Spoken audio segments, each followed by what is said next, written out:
У новым школьным падручніку гісторыі пра Лукашенко напісалі 46 разоў, а пра кнігі Караткевіча, камуністычныя рэпрэсіі і апанентаў Лукашэнкі ні разу. Вот что значит правильная кадровая политика президента. Пасля пратэстаў 2020 года Лукашенко даручыў правесці поўны аналіз падручнікаў гуманітарнага профілю. І летась дзесяцікласнікі атрымалі ў падарунак новы прадмет – гісторыю Беларусі ў кантэксце усесветнай гісторыі. Міністр адукацыі Александр Иванец раскрыў тады дэталі. Ту задачу, которую ставил глава государства перед нами, чтобы учебник это была фактически икона, мы ее постарались выполнить. Икону Лукашенко из подручника для 10 класса зрабіць не ўдалося, бо ён сканчваецца напрыканцы 18 стагоддзя, за 150 год до нараджэння Лукашэнкі. А вось новы прысвечаны савецкай эпосе і сучаснасці. І вось там рэальны бенефіс Лукашэнкі. Глубинный ответ. Ігор Марзалюк, дарэчы, выступіў навуковым кансультантам пры падрыхтоўцы гэтага падручніка. Тэхнічна ён атрымаўся ледзь не бездакорным. Ён сапраўды каляровы, з карцінкамі, там шмат мапаў, графікаў і нават гульні. Яго сапраўды прыемна трымаць у руках і гартаць. Доктарка гістарычных навук Тацяна Астроўская звяртае ўвагу на іншае. Нейкім чынам калегі ўсё роўна стараюцца рабіць нейкую сваю працу. Магчыма, там вось у тых умовах, якія ў іх ёсць, канешне, яны ідуць на вялікія саступкі, канешне, часам гэта вось проста несумяшчальна там з тым, як павінна выкладацца гісторыя, але з іншага боку ёсць нейкія моманты, якія можна, в прынцыпе, нейкім чынам нават і пахваліць. Напрыклад, вось гэтая сама канцэпцыя, ідэя выкладання гісторыі Беларусі ў кантэксце сусветнай гісторыі. Я лічу, гэта вельмі класна, вельмі добра. Дастаткова доўга гэтага не было. Калі мы інтэгруем сапраўды вось Беларусю ў гэты глобальны кантэкст, праблема ў тым, як гэта атрымліваецца, канешне, мы бачым некую мазаіку проста з розных там выцягнутых падзеяў, якія часам кепска сумяшчаюцца. Гэта, на мой погляд, праблема, канешне. Працавала над кнігай група аўтараў пад кіраўніцтвам прафесара Александра Кахановскага. Гэта цяперашні дэкан гістарычнага факультэту БДУ, а прыватна сын беларускага археолага і краязнаўцы, іншадумца савецкага часу Геннадзя Кахановскага. Як вы захоўвалі аб'ектыўнасць? Ці ўдалося вам гэта? Безумоўна, мы імкнуліся захаваць аб'ектыўнасць. Ну, давайте зірнем. Важнае месца ў падручніку займае раздзел пра другую сусветную вайну, якая ў ім называецца айчыннай. Пры гэтым яна апісваецца як змаганне, а пасля і перамога выключна савецкага народу, без падзелу на беларусаў, украінцаў і іншыя народы тагачасных савецкіх рэспублік. Весь мир в неоплатном долгу перед подвигом советского народа. Пры гэтым савецкія рэпрэсіі супраць жыхароў СССР, у тым ліку на тэрыторыі Беларусі, проста не згадваюцца ні да вайны, ні пасля. Там пра гэта гучыць адзін незразумелы сказ. У канцы 40-х стала відавочным вяртанне да палітычных метадаў 30-х. Гаворыцца толькі пра рэабілітацыю ахвяраў рэпрэсіяў пасля прыходу да ўлады ў Савецкім Саюзе Мікіты Хрушчова. Што за ахвяры, што за рэпрэсіі? Аднаму Богу вядома. Не згадваецца і пакт Молатава-Ріббентропа, дамова паміж Савецкім Саюзам і Нямецчынай часоў Гітлера, пра ненапад і падзел сфераў уплыву ў свеце.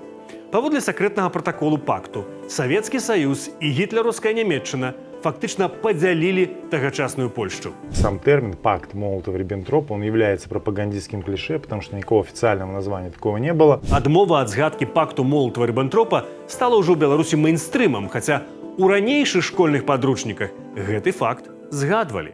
А ў гэтым згадваецца толькі уз'яднанне заходняй Беларусі і БССР і вызвольны паход Чырвонай арміі, які прывёў да ўз'яднання беларускага і украінскага народаў у Савецкім Саюзе 17 верасня 1939 году. А вось сумесны парад Чырвонай арміі і вермахту ў Берасці 22 верасня 1939 года, які адбыўся пасля фактычнага падзелу тагачаснай Польшчы, не ўспамінаецца.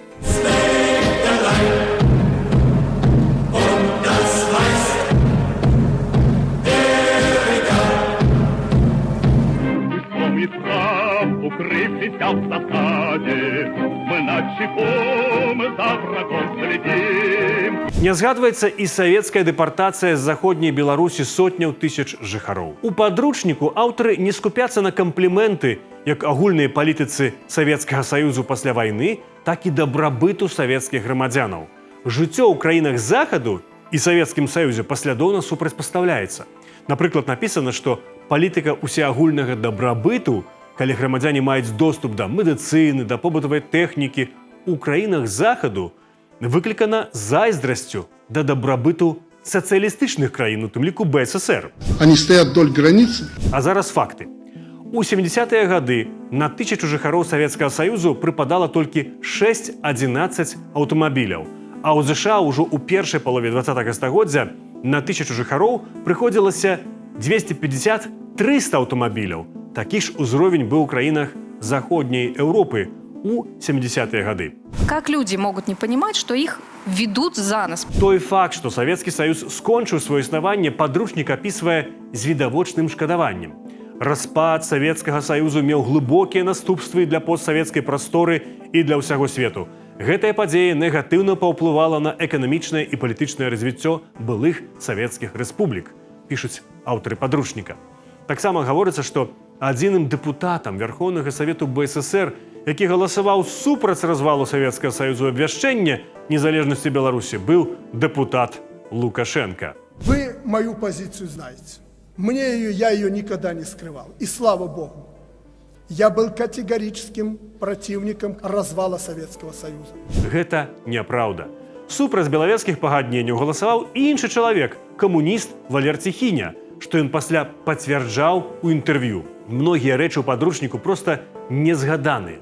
Напісана, што пасля абвяшчэння незалежнасці ў Беларусі быў іншы сцяг і герб, але які менавіта, не сказана. Падаючы лічбы галасавання на ўсіх прэзідэнцкіх выбарах у Беларусі, нікога з апанентаў Лукашэнкі не згадваюць. Паведамляюць толькі, колькі галасоў набраў ён. Прежде всего, порядочный и умный человек. Напісана, што ў Верхоўным Савеце быў прадстаўлены Беларускі народны фронт. Але што гэта за палітычная сіла? Як яна з'явілася, хто ёй кіраваў і чаму яе няма цяпер?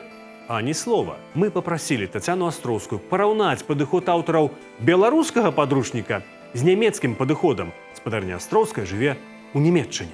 Я бачу, што там няма такой задачы распавесці вось усё і адразу, так? Але ёсць задача, канешне, нейкія, можа быць, істотныя моманты падкрэсліць, але засяродзіцца на нейкай канкрэтнай падзеі і сапраўды дэталёва дазволіць сапраўды пагрузіцца ў гэты кантэкст, дазволіць чалавеку, там, школьніку, вось гэта сапраўды вывучыць, убачыць і пагрузіцца ў гэты кантэкст. Там дзесьці нейкія здымкі, іх шмат, так? І вось менавіта адну канкрэтную падзею, калі вы бачыце, калі вы разумееце, як трэба чытаць і напрыклад, вывучаць крыніцу, і пасля ўжо нашмат больш вам лёгка зразумець і іншы матэрыял. Да? І вось гэтага пагружэння сапраўды ў гістарычны кантэкст яго не хапае, таму што вось з аднаго боку крыніцы, з іншага там здымкі таксама, візуальнай крыніцы, так?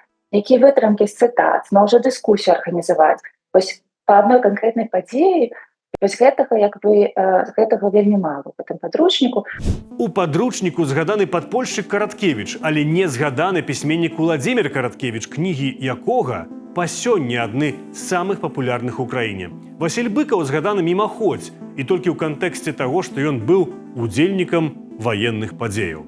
А вось Лукашэнку у падручніку згадваюць ажно 46 разоў. Мы вас любим! Я вас тоже! У падручніку ўсе падзеі ва ўкраіне, пачынаючы з 2004 года, падаюцца выключна з пазіцыяў расійскай прапаганды. Якім чынам Крым быў анексаваны Расіяй, нічога не сказана. Напісана толькі, што Крым апынуўся ў складзе Расіі ў выніку расійскай вясны. Пры гэтым на мапе 21 стагоддзя Крым паказаны украінскім.